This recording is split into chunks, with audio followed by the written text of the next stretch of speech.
Thank you, Tavion.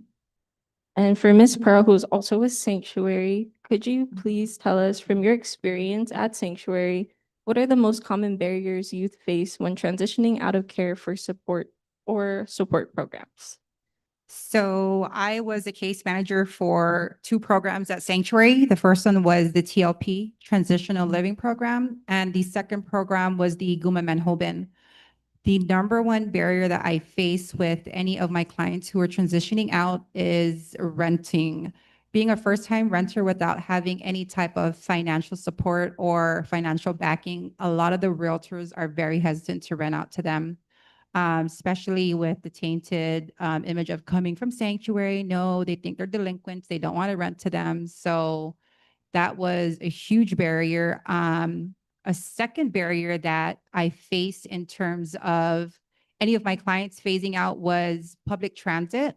So a lot of things that we set them up is employment, independent living. And on top of that, if they're not able to secure any type of transportation, a lot of them work for security companies, which is graveyard. And the biggest barrier that they faced in terms of keeping employment was transportation, and our public transit is not 24 hours. So those are the two major barriers that I saw that they faced when transitioning out into independent living. Thank you, Miss Pearl. And for Miss Jolin, what challenges do youth face when aging out of CPS programs? And how does your agency work to prevent homelessness during this transition? So before I get into the question, I just want to give some background of my experience. So, um, from 2008 to 2015, I was employed with Sanctuary. I started off as an AmeriCorps member, transitioned into a residential assistant, and then transitioned to a case manager when I graduated from college. And so I have the experience of and the history of knowing what program Sanctuary, what do you call that? Provided, right? And the amount of support Sanctuary gave to the community and how how it kind of dwindled down recently. And that's a big support that we need on our island, right? And then after Sanctuary, I was at DYA for 7 years as a social worker, and then now I'm at BOSA. But with all my experience within the three agencies, the challenges I find are housing instability, um, limited family and social support. So of course, when you're a foster child, you are removed at a young age from your family, and we try as CPS, we try to identify um kinship placements and relatives and all that stuff. But a lot of the time, what happens is the families or the parents burn so many bridges within their family. And when it comes to placing these children, they're not willing to support them. And that's why these children end up in licensed foster homes and eventually get adopted by military families, and they lose their identity because they end up going off island, right?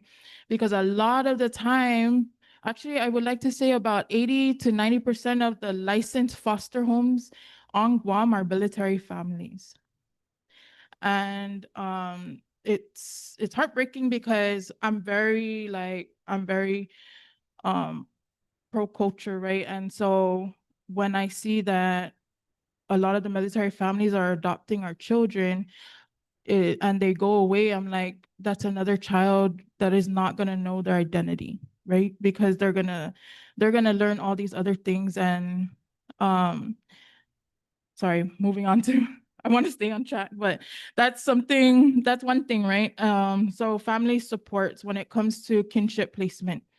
And then gaps in education and employment readiness. So before I became a supervisor, I was also I was an investigation social worker.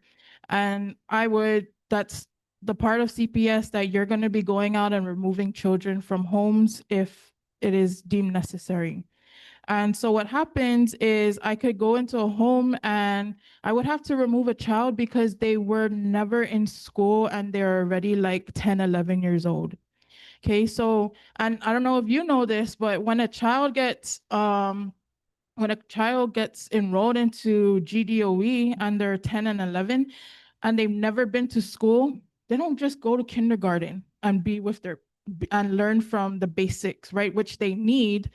They go into 5th grade, right? They go into that age group that with their peers of their age. And so you're going to have a lot of gaps in education where they don't know even the basic alphabet or numbers or even to count to 100.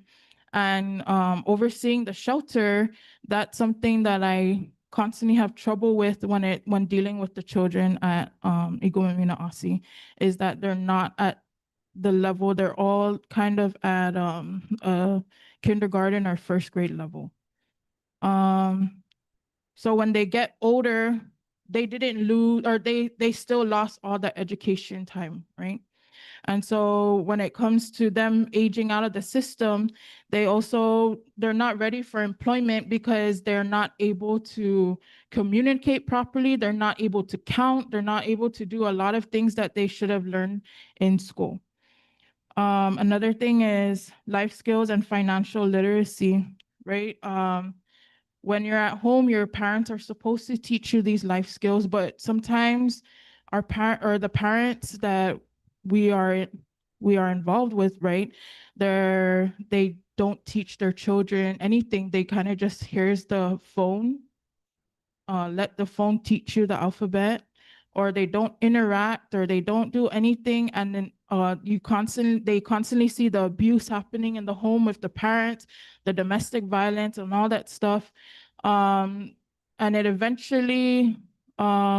will eventually affect them to the point where they didn't learn not even how to wash their clothes, not even how to fold it or even cook or anything like that. And then the next one is transportation. So that's a challenge, but I would like to point that out. Like, yes, it's a challenge. And there was recently something that's in place where we were given vouchers now from the transportation, Guam Regional, right? So now we have vouchers that we can give these children to go here and there, but again, like Pearl said, there are certain time, like they're working graveyard and Guam Regional is not operating during that time, right? And then mental health and trauma. Of course, every child in the foster care system has gone through some type of trauma and it affected their mental health. And then going into what is helping. So when we have cases under CPS, once we have a child that is starting to transition out or starting to age out, one thing that Judge Ingalls, who's in charge of the family court, ensures is that we don't close a case unless that child graduates from college. So sometimes college from high school. And so sometimes what happens is we have to extend their jurisdiction until they are like 19 or 20. So we do have foster children that are in our system for that long because we are still pushing to ensure that they graduate from high school. Another thing is I've identified when I came in as a supervisor that there's issues pertaining to this transitional, right? I've even cited Sanctuary that they used to have the transitional living program. And then if we look at everything now, it's like, where are we at with the support for transitional? And so I advocated to do an MOU with DYA, which is currently in place, and it's called the Youth Transitional Program. And so DYA is supposed to assist the children who are dual status and also just foster children that are between the ages of 16 and 20 to get all their vital documents, to get their passports and all these things that is needed to support them when they are transitioning to adulthood. And Sorry I went on very long, but that's it for me. Thank you. No, very informative. So we'll go ahead to Miss Stephanie.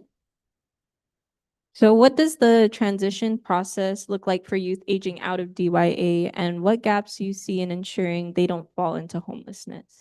Yeah, absolutely. So Ms. Jolin actually touched a bit about that, but at DYA, any youth that come in contact with our correctional facility or our cottage home, our social workers have this mindset of release upon remand. So of course, it means getting access to critical documents like Guam IDs, passports, birth certificates, and some of the gaps that we see is, they don't like Ms. Jolin said again, they don't have the familial support. A lot of the times we see the gaps in educational services, transportation, lack of food insecurity, and we really don't catch these things until they're in the juvenile justice system. Something that I've seen most recently just this year is having to talk to the youth about what homelessness is. Like Miss Jolin mentioned, they have limited social interaction. They don't go to school. They're not cognizant of what a structured home looks like traditionally, right? So recently it's having to talk to our clients and say, yes, you reside with your parents. However, a shack with no power, no water, that's not a safe environment for you to return to, but they don't know any better.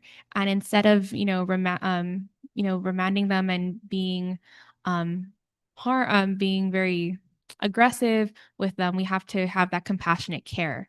We have to show them that, as a minor, it is your parents' responsibility to provide you a safe home with running water, with electricity, to be able to do your homework and all of those things to have a good quality of life. And of course, DYA is known for our Governor's Summer Youth Employment Program. And so a lot of our dual status residents with CPS, they actually have the opportunity to work on the compound and or within areas like our cottage homes. And they actually have the opportunity to earn over $1,000 in the summer, and they make more than minimum wage. Our social workers work hand in hand with their CPS social worker, and they set up bank accounts. They set up savings accounts.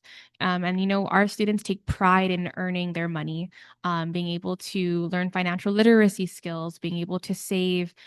We've had a few success stories where they were able to transition out of DYA through the work of our YTP program. They were able to, go to either extended familial placement, or we were able to set them up with the Department of Labor apprenticeship program. And just to close all of this off, right, it's, when we talk about homelessness and youth, again, it's, for me, in my experience, it's trying to shift that perspective of empowering our youth that, yes, you live with mom and dad, you live with auntie and uncle, but if you're staying in a 2-bedroom, 1-bedroom apartment with 13 other people, traditionally you are categorized as homeless. And it's being able to give that compassionate care and explain to them that, your parents have the responsibility to make sure you have access to education and stuff like that. So thank you. Thank you, Miss Stephanie. And while you have the mic near you and you were talking a little bit about your success stories and empowering the youth, I want to ask, what advice would you give to youth currently in DYA programs to prepare for life after care, especially regarding housing and stability? Absolutely. So DYA actually has 3 resource centers in the Northern, Central, and Southern. And we actually have an aftercare program. So it's for those youth that have been released from the facility. They have to complete their court conditions to be able to close out their case. And within these resource centers, we have social workers that do exactly that. We help connect them to counseling. We do referrals to services, whether it's for transportation, food security, health insurance. You would be surprised how many students and parents don't have access to even Medicaid, which, they can get the basic medication, antibiotics, over the counters too.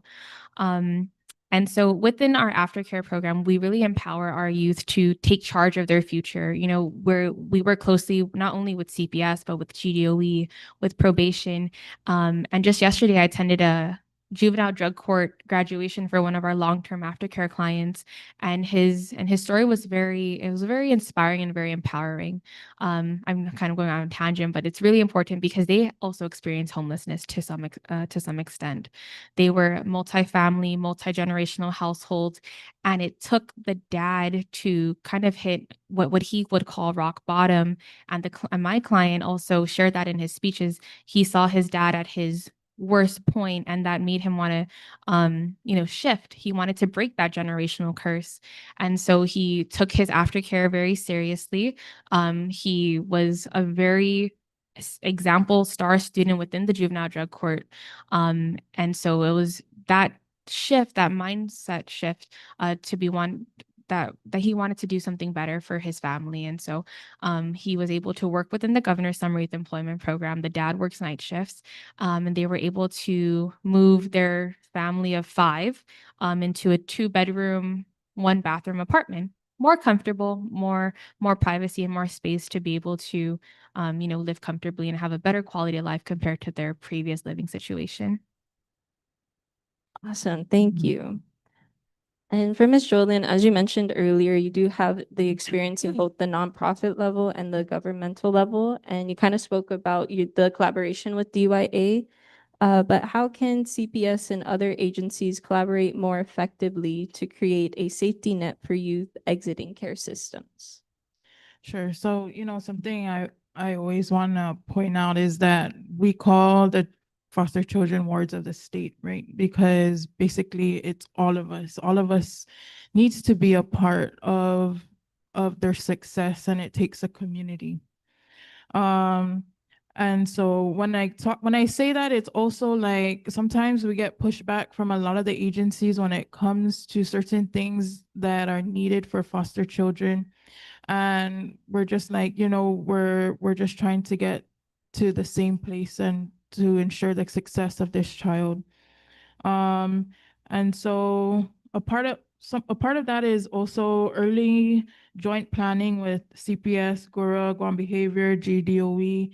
Those are like the main agencies. So like when we do have children, for example, that we remove and they are 10 and they're gonna go into school, like we need to provide more supports to them, right? Or like, how can we identify, or how can we help better support that child instead of just throwing them into the classroom with that age group, and they're gonna feel they're not even gonna have the basic knowledge. And also like warm handoffs when it comes to referrals or anything, because a lot of the time we can just send a referral to an agency, and that's when we kind of do follow-ups, right? But what I want is that the social workers do more of like go meet with them and process everything and ensure that everything is put in place for this child to move that case forward. Because a lot of the time things fall through the gaps, and then we're waiting for days and months, right? And then identify and build permanent connections. So we need to, when these children are already like 17 and 18 or 16, 17, 18, we need to build them in the sense of like getting them more involved in the community and getting peer mentors, and build their connections with kingship placements, or build their connections with people who are willing to support them when they do transition out of the foster care system. And a smoother process when it comes to getting their when it comes to getting their vital documents and everything. Because sometimes even within our agencies, there's a gap and we're struggling with that, right? And I know that there was something that was recently implemented where foster children are able to get their IDs for free. So that's something that our island has pushed forward with, and I feel has been very beneficial for our foster children. Thank you so much. And for Ms. Pearl, as I understand, Guahan Youth Initiative is created to kind of help youth experiencing homelessness or at risk of experiencing homelessness, and also through your experiences of being a case manager. Could you please share a success story that highlights how early intervention or consistent support made a difference for youth at risk of homelessness? Gosh, being a case manager for 3 years, I have numerous success stories in terms of my clients. But to me, a success story is completing the program, using those tools you've learned within the program to continue to thrive on your own independently. And a success story to me that stands out is I had a client who came in from, he was basically couch surfing. He was able to complete his credits at JP Torres and was able to get his high school diploma. He was able to secure public assistance. He was able to secure employment. He transitioned over from the TLP program into the Guma Manhoban program, and he was with the housing program for 2 years. From there, when the program had ended, he has his own place. He went from a 1-bedroom to a 2-bedroom. Within that time, he got his driver's license, or he got his driver's permit through the Manyatlu program. And then he got his driver's license.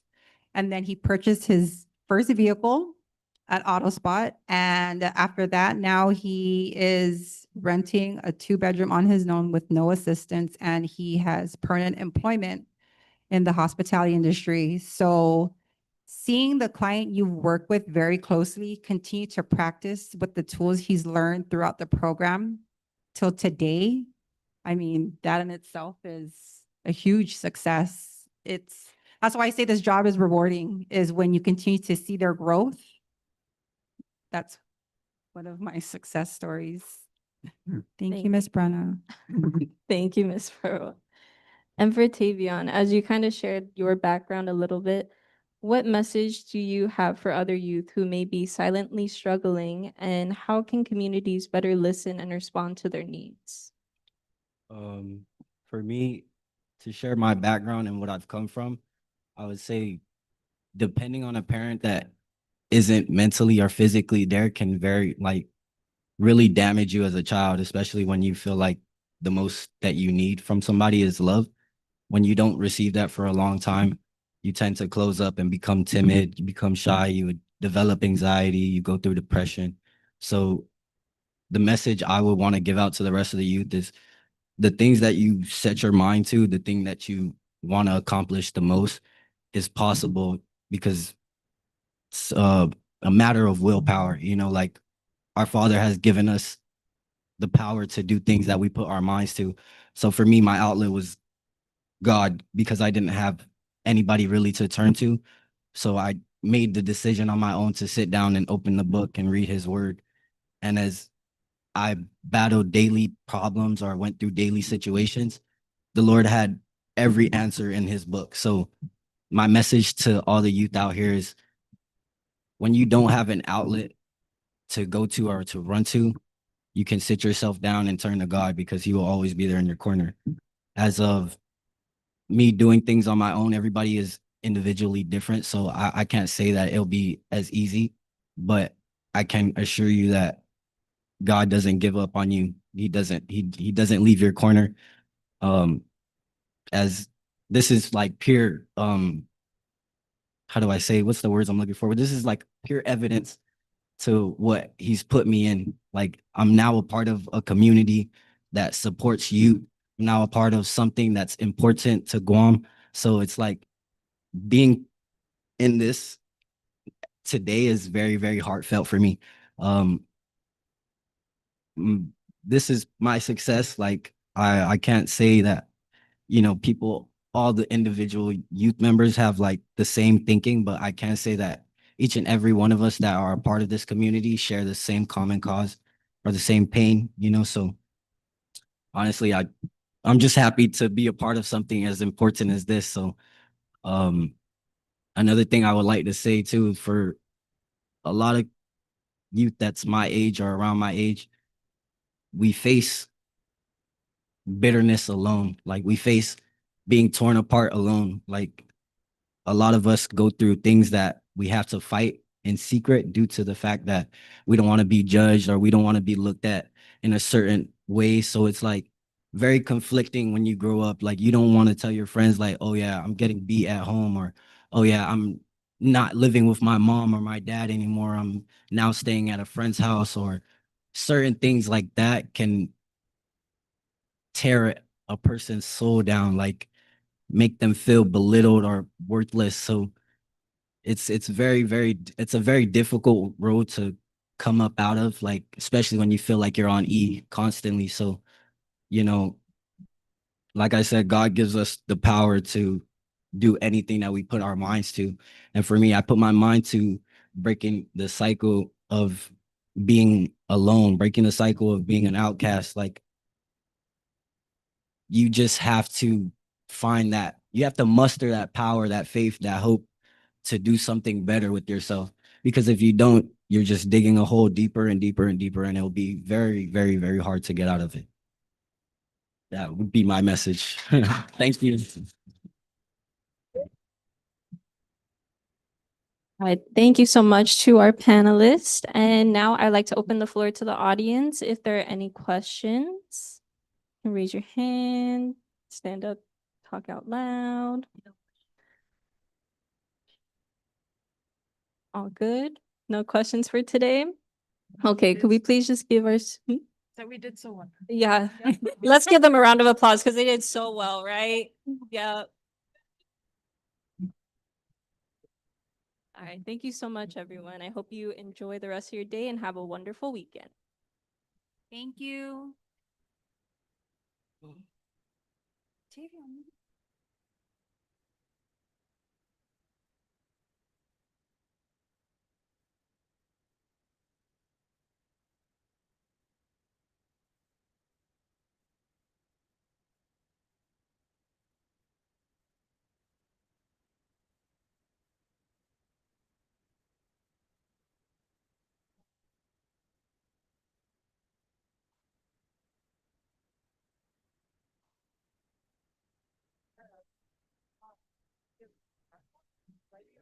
I was like, it's like show Rob, we were hoping to break up group, and Samantha talking Yeah. together. Yeah.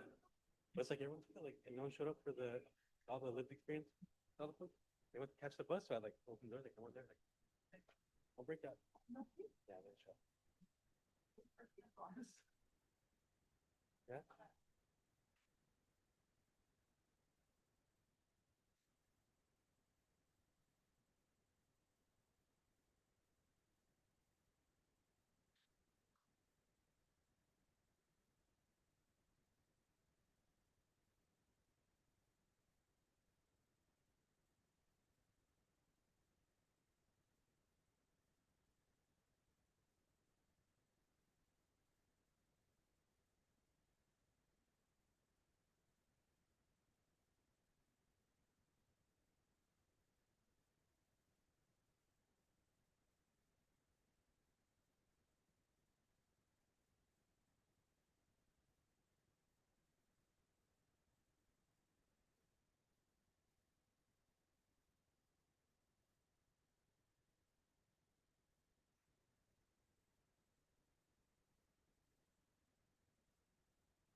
All right, so since it's a Friday and we're done with our panel, and we have in our application room, we only have one person there, so DOL is still working with them. But seeing that we are done for the day, I don't want to keep everyone. For those who are here still, thank you for everyone who stayed. We'd like to thank everybody who took part in our panels and took part in the planning and the logistics for the day. But we appreciate everything you did this year, and we're looking forward to another good year and good things to report for next year. But I will call this summit done for this year. So thank you, everyone, and everyone enjoy your weekend.